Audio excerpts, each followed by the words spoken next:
Zinc Media. Feel the power of knowledge. We hold these truths to be self-evident that all men are created equal, that they are endowed by their Creator with completely. And among these are life, liberty, and the pursuit of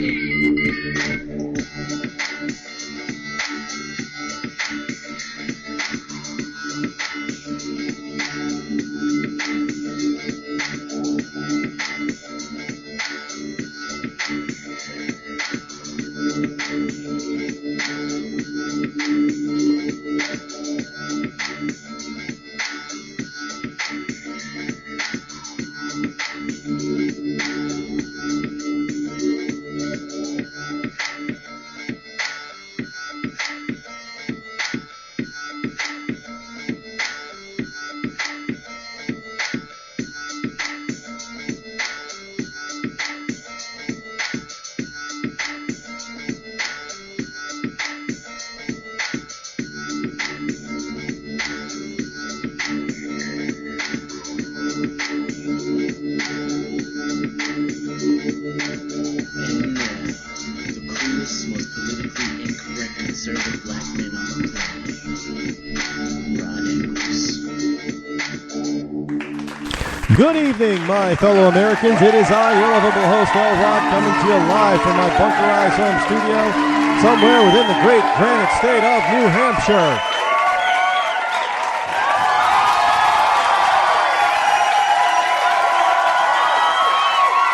Yes, indeed, it is Tuesday, March the 5th in the year of our Lord 2013. As we march right along, and yes, you know, it's a sad day today.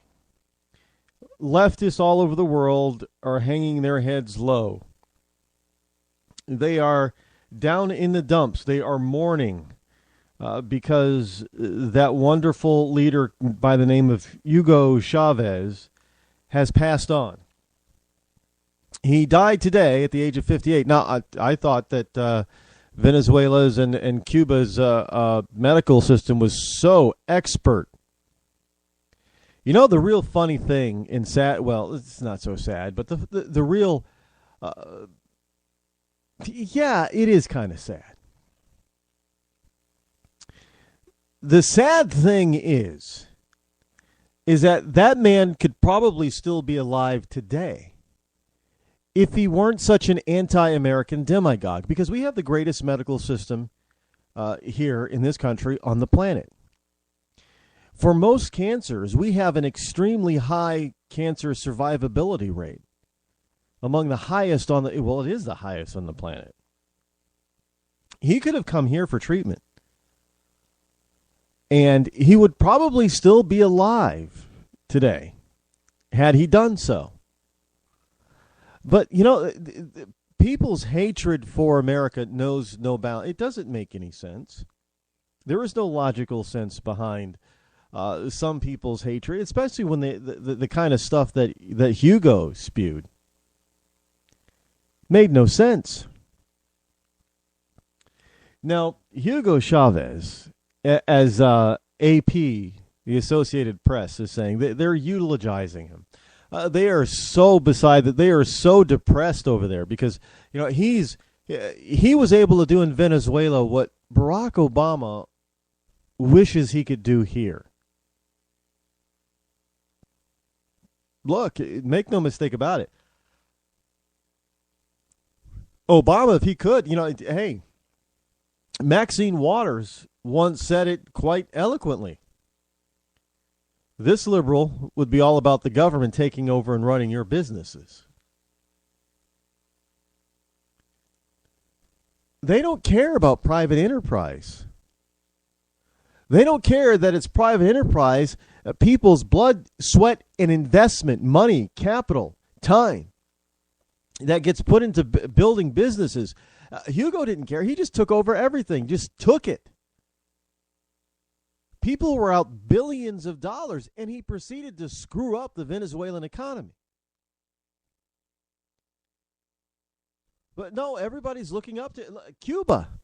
We got the black congressional caucus, a bunch of liberal blacks going down to Cuba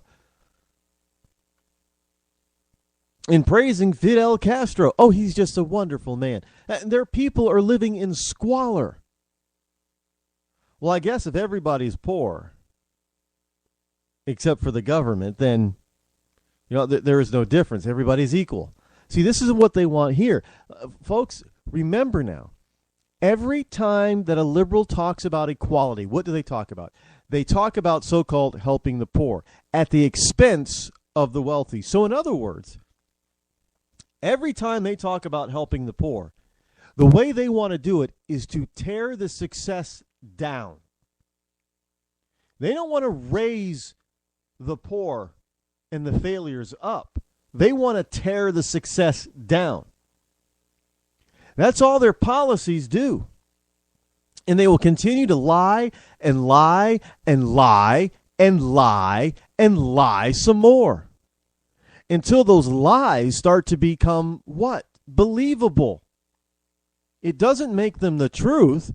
They're still lies, but people start believing the lie. You tell a lie often enough, and people will believe it to be the truth. So they just lie and lie and lie and lie. Hugo Chavez did nothing. Every time he opened his mouth, he lied.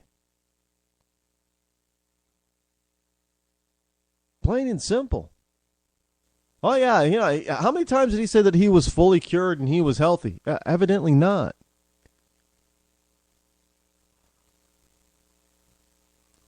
And our lamestream media is, they're mourning right now. AP is mourning. President Hugo Chavez was a fighter, the former paratroop commander and fiery populist, waged continual battle for socialist ideals and outsmarted his rivals time and again, defeating a coup attempt. Oh, he was so smart. Winning re-election 3 times. And using his country's vast oil wealth to his political advantage. Not to the advantage of the people of Venezuela, but to his political advantage. A self-described subversive, Chavez fashioned himself after the 19th century independence leader Simon Bolivar and renamed his country the Bolivarian Republic of Venezuela. I gotta admit, I didn't know that. I didn't know Chavez did that. The Bolivarian. I didn't know that he renamed Venezuela. Do Venezuelans know this? I don't. Well, it's not like it's a very important part of the world that I should be paying a lot of attention to. Don't get. Hey, as I said, I have Venezuelan friends. They've never mentioned it. I can tell you this, that the Venezuelans in this country that I do know, they're probably dancing for joy in hoping for some real and serious change down in Venezuela. Better change for the better. This guy he was not changed for the better. He was a thug, a dictator, an enemy of free peoples, and he didn't give a rat's ass about the people. I know that he said that he was doing all this stuff to help the poor. It's always the poor. We help the poor this, the poor that, poor. Well, you know what? How do you help a poor person? You teach him not to be poor. Look, I know that may sound a little bit harsh, but let's cut to brass tacks here. How do you help poor people? You teach them not to be poor. You don't give them stuff. You don't. Because you're only enabling them to stay poor. And I know that's exactly what liberals in this country want. They want people just to stay poor because they'll continually vote for them and back all their policies that demagogue and take away from the successful. I said this I don't know how many times. In order if you really want to help someone, and I've asked this question point blank, and it should be a really fast answer, but people have had to stop and think, and they shouldn't have to stop and think when I ask this question. What do you think is more important? Feeding this man today or teaching him to feed himself for a lifetime? Now, most liberals will have to stop themselves from saying right away, feeding him now. They have to think about it. That should not be the case.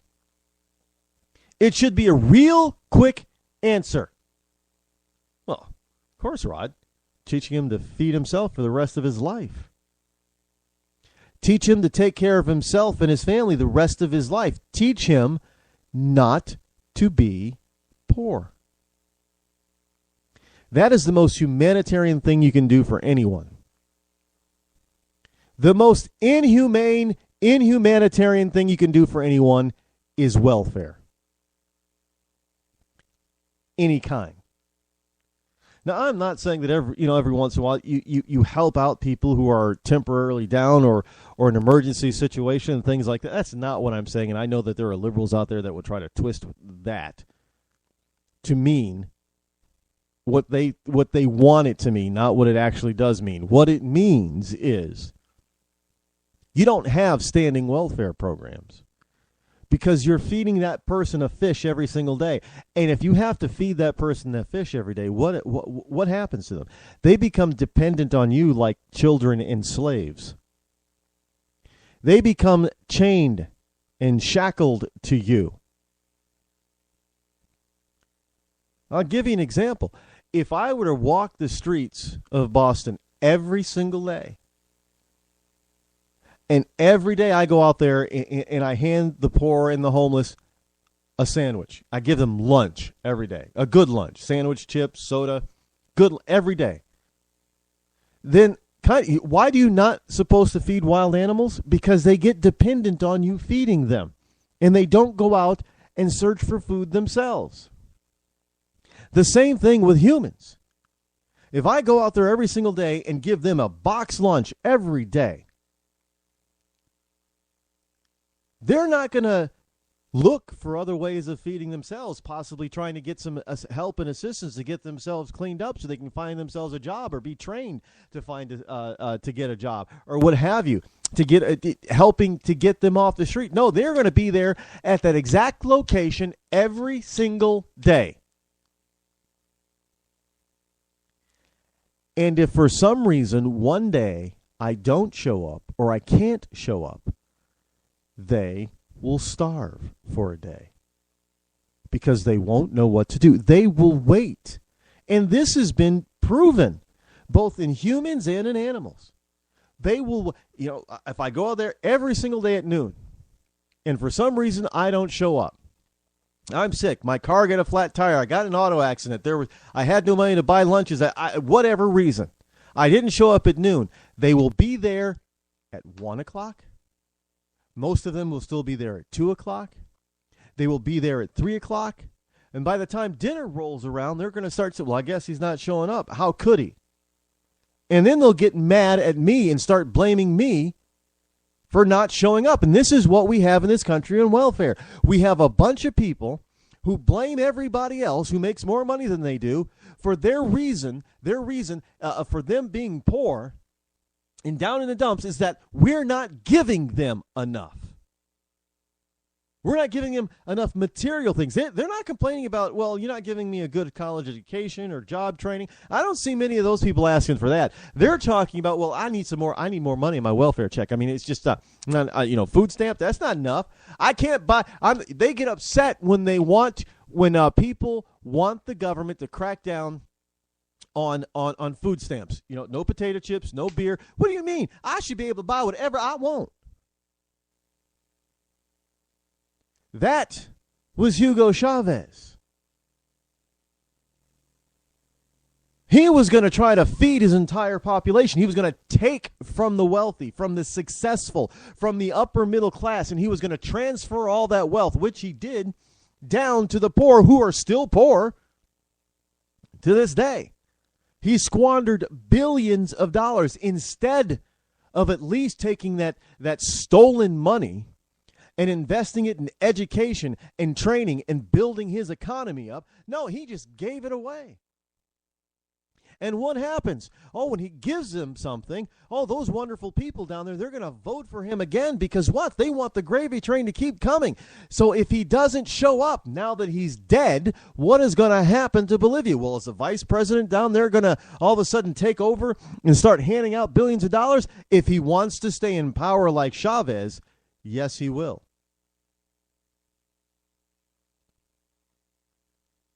Yes, he will. You cannot feed a man. That is the worst possible thing you can do to him. You do not feed wild animals. That is the worst possible thing you can do to them. I know you feel good in your heart and you think that you're doing something wonderful, but you're damaging them. As a matter of fact, when you feed wild animals, they become so dependent on you that when you don't feed them, they don't know how to hunt and search for their own food, and they literally starve to death. This is a fact. This has been studied and studied and studied, which is why you have all kinds of environmentalists out there telling you don't feed the wild animals. The same thing applies to human beings. You don't provide for somebody else. Because one, they're really not going to appreciate it and take care of it and be proud of it. Give somebody a house. I guarantee you in about 5 years that house will be torn up.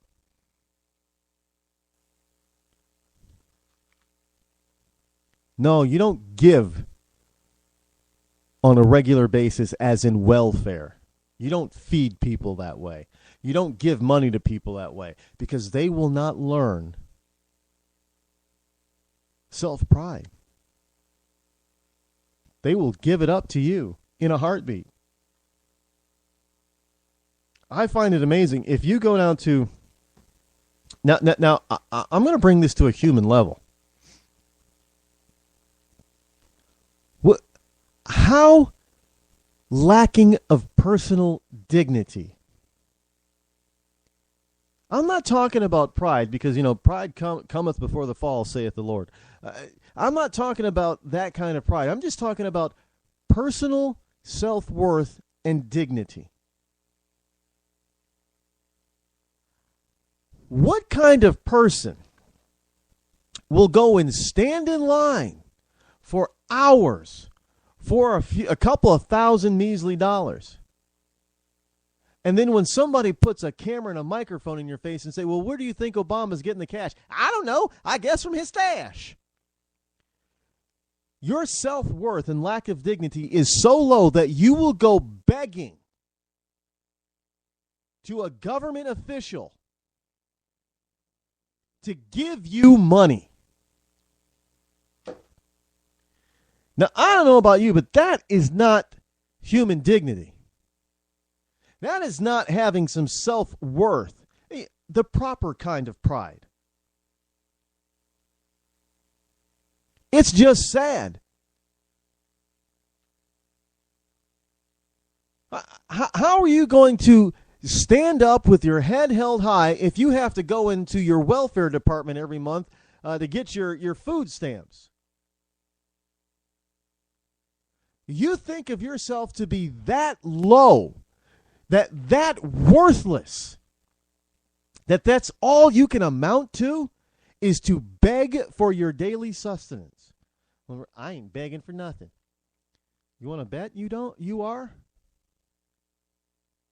Because if somebody suggests cutting or changing the program that you are utilizing, you will cry and whine and plead and double down until you get or keep what you want. That is the same thing as begging in that arena. Now, I don't know about you, but I have a little bit more self-worth, personal pride, than to go around begging. And it's even in such a way that sometimes you see people who beg for a job. I need a job. Give me a job. You know what? I'm not here to give anybody a job. Nobody is out there to give anybody a job. You have to earn it and prove that you'll be useful in that job. You know, that business owner, he has to think that he's hiring a capable person who's going to make him a profit. Did you know that a job is an investment by the business owner? Yeah, he's investing you in an annual salary. Let's say a $50,000 a year, with the hopes that investment will actually pay him, in gross profit, $75,000 a year. So he's going to make $25,000 off you. That is an investment. His $50,000 is an investment.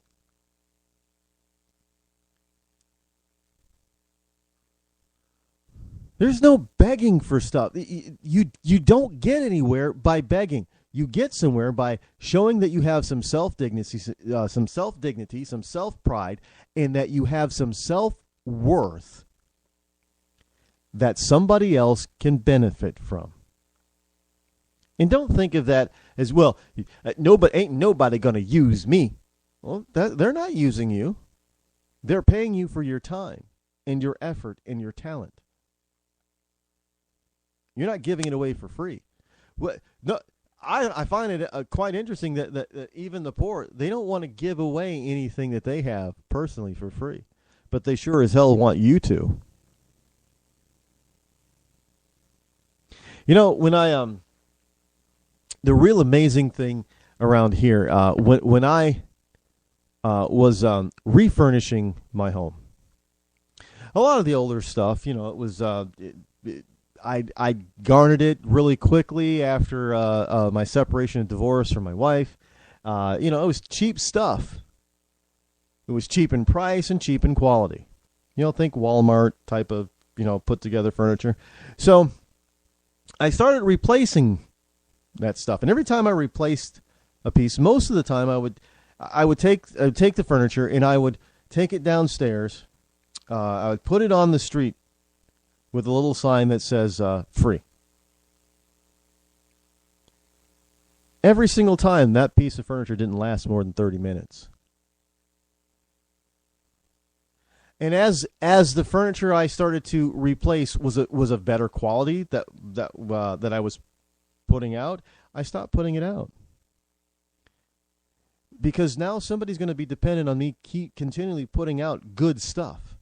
No, I take that stuff to places like Goodwill and Salvation Army and let them sell it. Sure, at a huge discount from what it would have cost new. But the people who buy it are going to appreciate it a little bit more than the person who's just getting it off the street for free. I know this.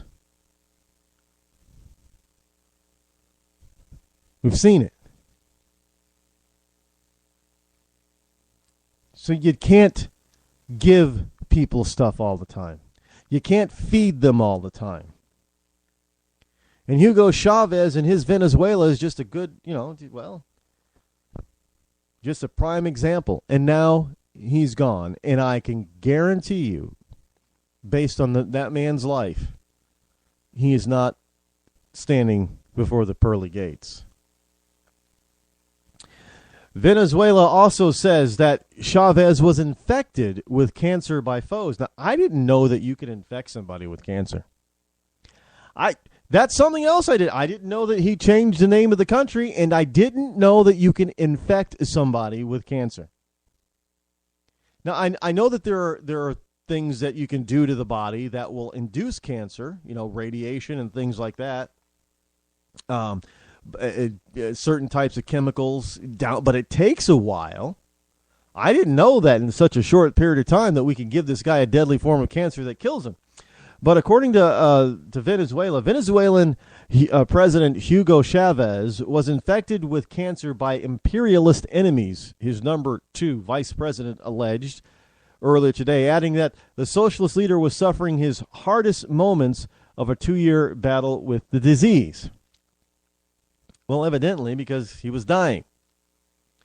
Now, Vice President Nicolas Maduro's accusations and somber prognosis came during a televised meeting of political and military leaders at the presidential palace amid speculation of an imminent end to Chavez's 14-year rule. We have no doubt that Commander Chavez was attacked with this illness. I don't know how. But look, and you know what? If they keep telling this lie down in Venezuela long enough, hard enough, they're going to start to believe it. The people of Venezuela will start to believe it because they don't know anything. If they're not being given a counter truth, well, it's a little difficult to actually give somebody cancer, especially over such a short period of time.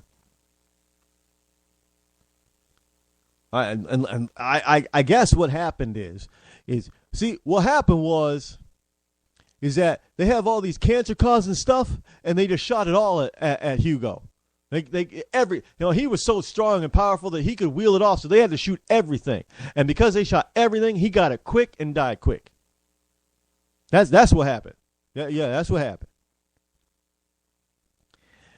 We have no doubt that Commander Chavez was attacked with this illness, Maduro said, repeating a charge made first by Chavez himself that the cancer was an attack by imperialist foes in the United States in league with domestic enemies. Now, the old enemies of our fatherland looked for a way to harm his health, Maduro said, comparing it with allegations that Palestinian leader Yasser Arafat, who died in 2004, may have been poisoned by Israelite agents.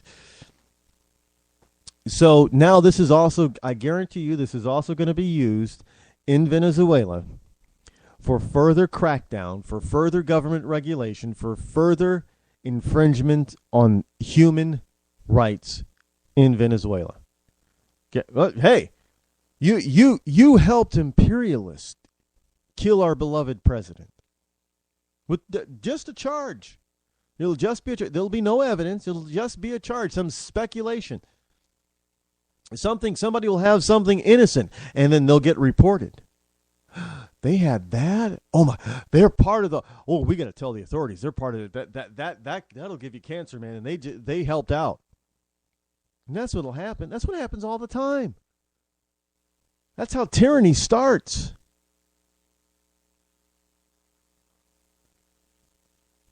Happens all the time. Now, Chavez, of course, has not been seen or heard in public since undergoing surgery in Cuba back on December 11th. Oh, some people speculate that he was already dead because they didn't see him for so long, and the government, those who were left in government, were just trying to figure out ways of keeping power. And quite frankly, I wouldn't doubt if that were the truth too. It's for those special people in government power, especially at the higher levels of government, they don't want to have to give up that. That's a drug. Power is a drug, man. It's a huge drug. Power is more important than money because power will get you money. Yes, I know that sometimes money can buy you power, but it's power. You don't even have to have your own money if you have power. If you're trying to buy power, you got to use your money. But if you have power, you don't have to use your own money because you're going to take it or use it from other people. Power is a big thing. Power can corrupt, and absolute power can corrupt absolutely. Money isn't the root of all evil. Money is a root of all kinds of evil, but it isn't the root of all evil. It isn't the bad thing. Power is. And Hugo Chavez was drunk with it, and now his minions, who are now going to be fighting over his seat, are also drunk with it. And the people of Venezuela will end up suffering even further. Don't doubt me.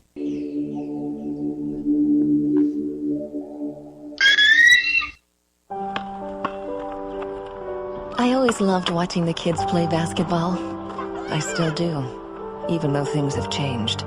It's funny, they can't find jobs to get their careers started. And I can't afford to retire. And now we're all living together again. I supported President Obama because he spoke so beautifully. He promised change, but things changed for the worse. Obama started spending like our credit cards have no limit. His healthcare law made health insurance even more expensive. We've had stimulus and bailouts. Obama added almost $16,000 in debt for every American. How will my kids pay that off when they can't even find jobs? Now Obama wants more spending and taxes.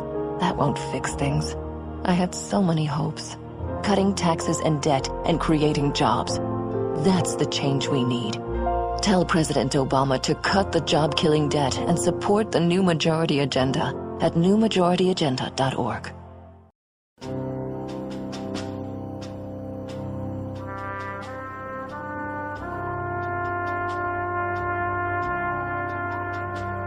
From Iraq and Afghanistan, our brave warriors are coming home, wounded. Some with wounds you can see, some with wounds you can't see. Wounded Warrior Project was created to support our men and women coming off the battlefield.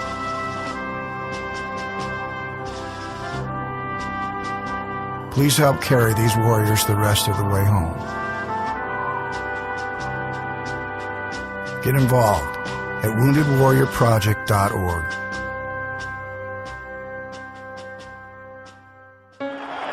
Today is a special day. Today we gather as a nation and as an international community to recognize the selfless decision of one of the most influential women of our time. She's been recognized by religious figures and politicians around the world.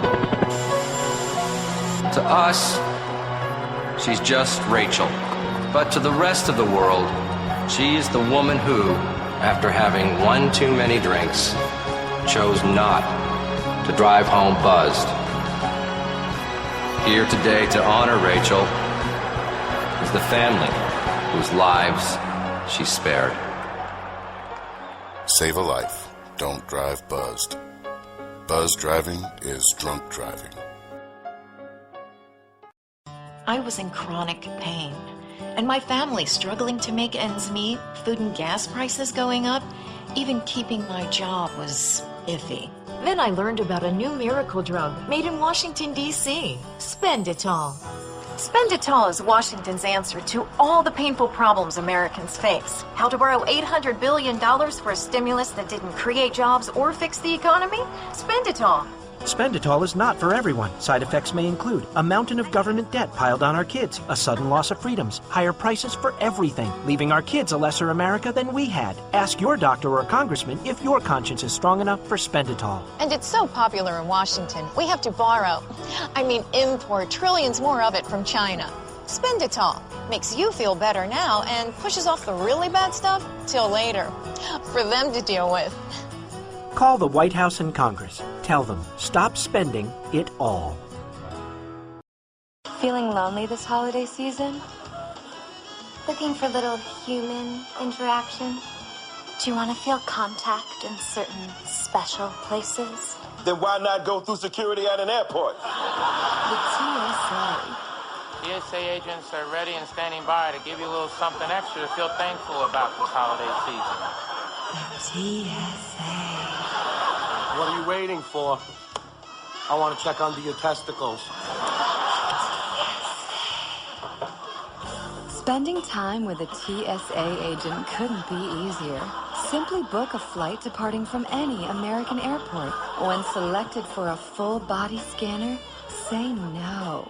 You'll be pulled aside by a TSA agent, and that's when the fun begins. And you never know who your agent will be. It could be me. Or me. Or even me. But it's probably gonna be us. Take off your damn shoes. The TSA. It's our business to touch yours.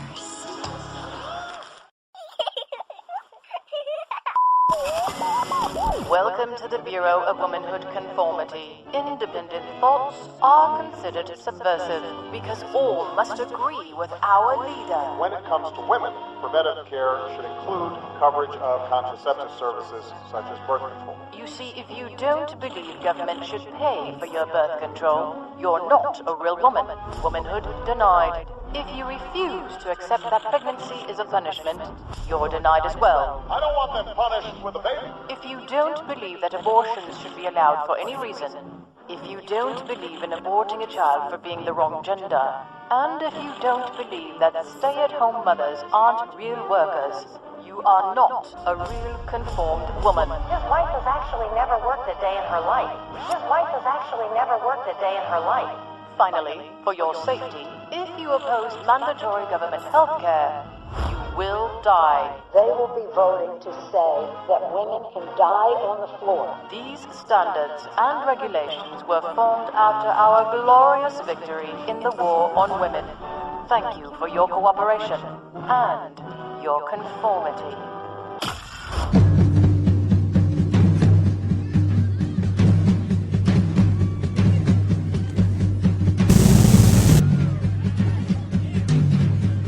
You're listening to The Rod Eccles Show.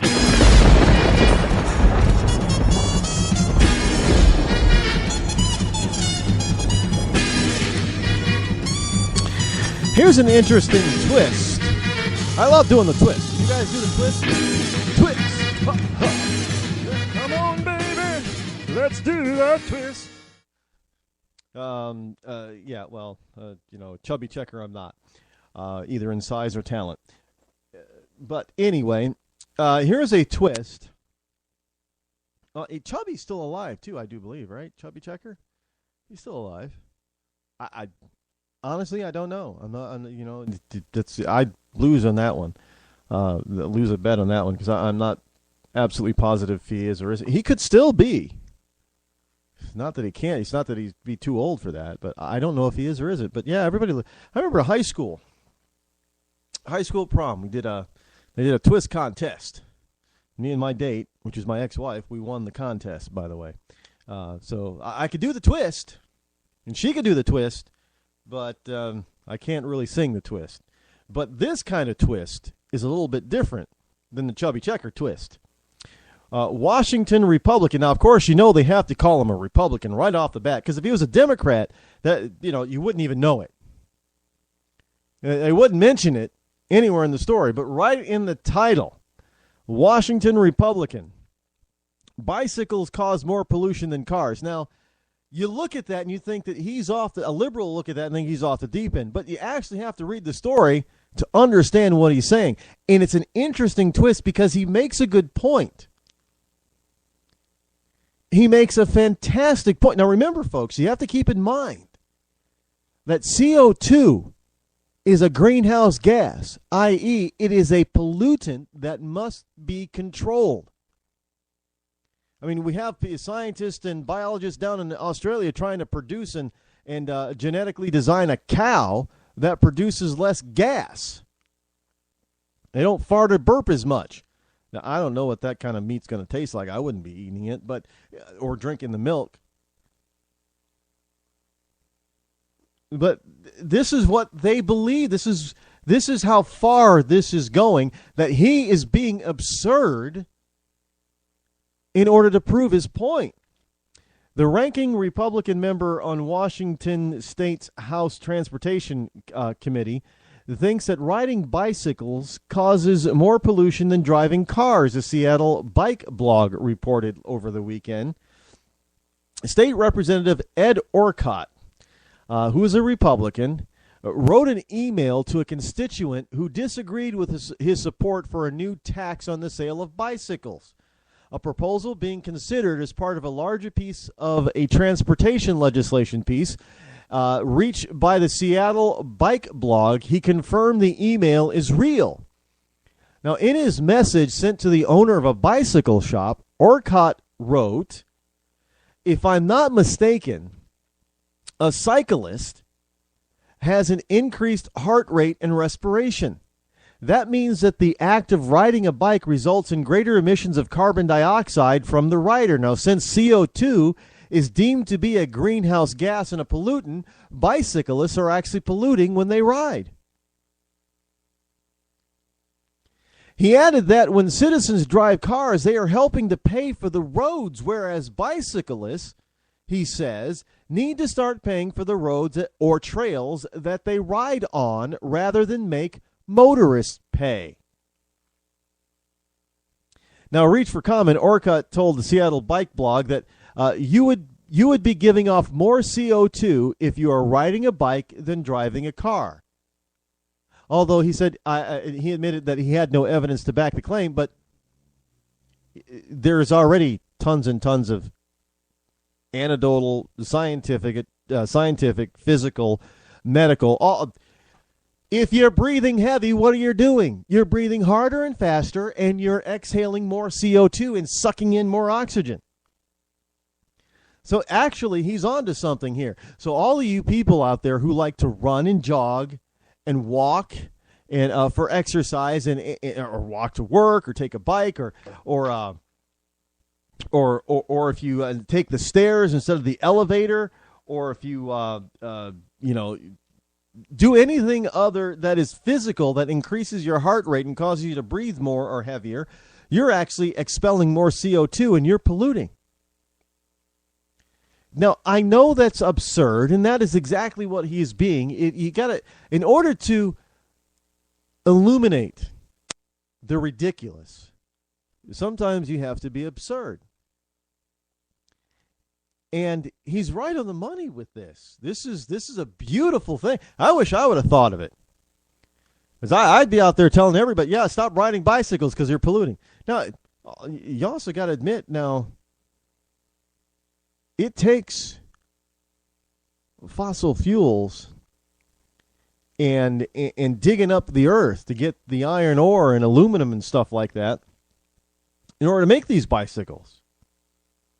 And don't get me started on carbon fiber. And that uses chemicals and all that kind of stuff. So bicycles are not all that environmentally friendly. They're not zero-emission vehicles. Yeah, well, they got to be human-powered, right? Well, if you're going to be expelling more CO2, well, than you normally would if you were just sitting at rest or sitting in a car, then you can't say that a bicycle is a zero-emission vehicle. Because it's not. And for people who actually get into shape, their body burns more calories. So what do they have to do? They have to do what? Eat and drink more. Oh, you see the big, all the big bodybuilders out there. I mean, those guys eat like 5 or 6 times a day to feed that biological machine. Oh, you get the marathon runners. How many calories a day? What is it? What's his name? The swimmer. The Olympic swimmer. There was one time they did an article, and he says, yeah, I eat up to 12,000 calories a day. And he's still as skinny as a rail. Why? Because he burns it off. Well, if he's doing all that exercise and burning it off, that means he's expelling more CO2, which means that he has to eat more in order to fuel his body, which means they have to grow more food just for him, which means that there's more processing in the food. It has to be cooked, or it has to be harvested, it has to be grown, all that. Water, he's got to drink more. All of that stuff. He's a one-man polluting machine. Well, if that's the way they're going to go with this CO2 crap, it's only obvious that human beings, and don't think that they haven't already thought of this, that human beings, just by being alive, are the planet's biggest polluter. Yeah, we don't have to use a damn thing. We could be a mountain man living out there, just living off the land, and we're still a polluter. Well, we're still exhaling CO2 and taking in precious oxygen. We're robbing the planet of oxygen. by being alive. Don't look. You know, you have some of these liberals out there that think that the world is overpopulated. That the ideal population is no more than 2 billion people, and we're at 7 billion. So somehow we've got to cull 5 billion people, but we can't do it by war. No. We'll just do it governmentally somehow. Kind of like China's about to. China's considering giving up its one child per couple rule, because it's fraught with all kinds of problems. Like right now, there are way too many boys or way too many men in China. And one of the things that communists don't like homosexuality. Well, when you don't have enough women, what's going to happen? Just like in a prison population, there's going to be increased homosexuality, and China is experiencing that, and that's a fact. And they don't like it. The communists don't. Not to mention the fact they're tired of getting hit over the head with all the humanitarian stuff about, because they only can have one child, and the male in China is so revered, and baby girls are being aborted or being euthanized at birth and things like that. So they're kind of tired of that too. So they're looking to get rid, and it hasn't slowed their population growth. China's still population is still increasing. So they're looking to, well, you know what, China, if you just keep on this current trend, all you're going to have is the majority of people you're going to have are gay couples, and they're not going to be able to reproduce. So at some point, it's going to reverse for you and start decreasing your population. It's going to work, just not the way that you envisioned it at first. I'm being serious. 2 men can't have a baby.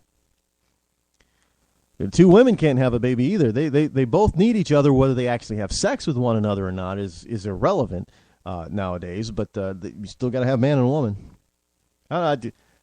Somehow I think one day they won't come up with a fake egg. I think they'll come up with a fake sperm. God knows what that kind of a person will turn out to be. FCC backs consumers in unlocking of cell phones. For a decade, consumers have been able to keep their cell phone numbers even if they switch their wireless carriers. Now, on Monday, the Obama administration and the Federal Communications Commission said consumers should also be able to switch carriers and keep their actual phones. Now, ain't this a pip? They want to charge us outrageous monthly fees, ridiculous prices on the phone, so and in a ridiculous amount of time, 2 years or 3 years in some cases. And when we get to the end of that contract, and we've paid all that we've paid, and we paid for the phone, and we've completed our contract, unless we stay with them, the phone is useless? No. It's my phone. I should be able to use it anywhere I damn well please. Well, for consumers being able to take their iPhone or any other type of handset with them when they switch carriers could make it easier to take advantage of lower rates once an initial contract is fulfilled. That might mean more price competition, more choices for cell phone customers. If I don't have to buy a new phone, then I shouldn't. It's really not so much the cell phone carriers. Now, think about this. Yeah, the phone supposedly costs $600, but it doesn't cost the carrier $600 for the full price, no contract price for a bunch of these phones, smartphones. It doesn't really cost that much. It doesn't cost them that much. But they're also getting it back on the other end by charging you ridiculous $60, $50, $60, $70, $80 a month for a phone, and we willingly pay it. And so 2 years rolls around, you've dished out two or $3 grand for service for a $500 phone. Yeah, it's a good deal for them. But you know who hurts when you aren't forced to buy a new phone? Well, the cell phone manufacturer. Samsung, Apple, Motorola. They're the ones that would press for you not being able to unlock your phone. Because if your phone is still in working order and works really well, I mean, I know one of the things that Sprint kept trying to get me to do. I had the same damn phone for 5 years with Sprint, just a BlackBerry Pearl. I actually hated the thing, but I hated having to buy a new one even more. And it did what I wanted to do at that particular point in time, so I didn't care. But I kept getting, calls from Sprint and notices from Sprint. Upgrade your phone, upgrade your phone. Well, there was two things with that. One, they wanted me to buy a new phone because that would satisfy the phone manufacturers. And two, I'd get locked into another contract. See, I was contract free. The worst thing that a cell phone company has for a customer is a contractless or contract-free customer, because they could drop them at the drop of a hat anytime they want, and they don't like you having that kind of control. And the phone manufacturers don't like you having the control of being able to take your phone anywhere you want to. Well, the administration and the FCC under Julius Genachowski announced that they will urge Congress to overturn a ruling last year by the Copyright Office of the Library of Congress that made it illegal for consumers to unlock their cell phones. Now, how do you like that? An unelected body, the Copyright Office of all, is writing law now, making law that the rest of us have to abide by. That's not in the Constitution. So, yeah, Congress needs to overturn that. Congress needs to overturn a lot of these regulations and rules that are the equivalent of laws. You can go to jail for breaking a regulation. Not a law, a regulation. That stuff needs to be reined in by Congress, and all these departments really need to start having their hands slapped. But so the FCC is I don't know why the FCC just doesn't come out and say no, it's fair. I guess it's competing departments. Hell, the dumbest thing that could be said is the administration, Obama. The Copyright Office is part of the Obama administration in the first place. Did anybody ever think of that? Of course not. Evidence. Speaking of cancer, Hugo Chavez is not the only one getting cancer by imperialists. Evidence mounts that abortion and birth control cause cancer. They're carcinogens you won't read much about in the establishment media. Birth control pills and abortion. The evidence linking hormones and breast cancer just keeps pouring in. What kind of hormones? Those found in birth control pills and those associated with abortions. The prestigious Journal of the American Medical Association, or JAMA,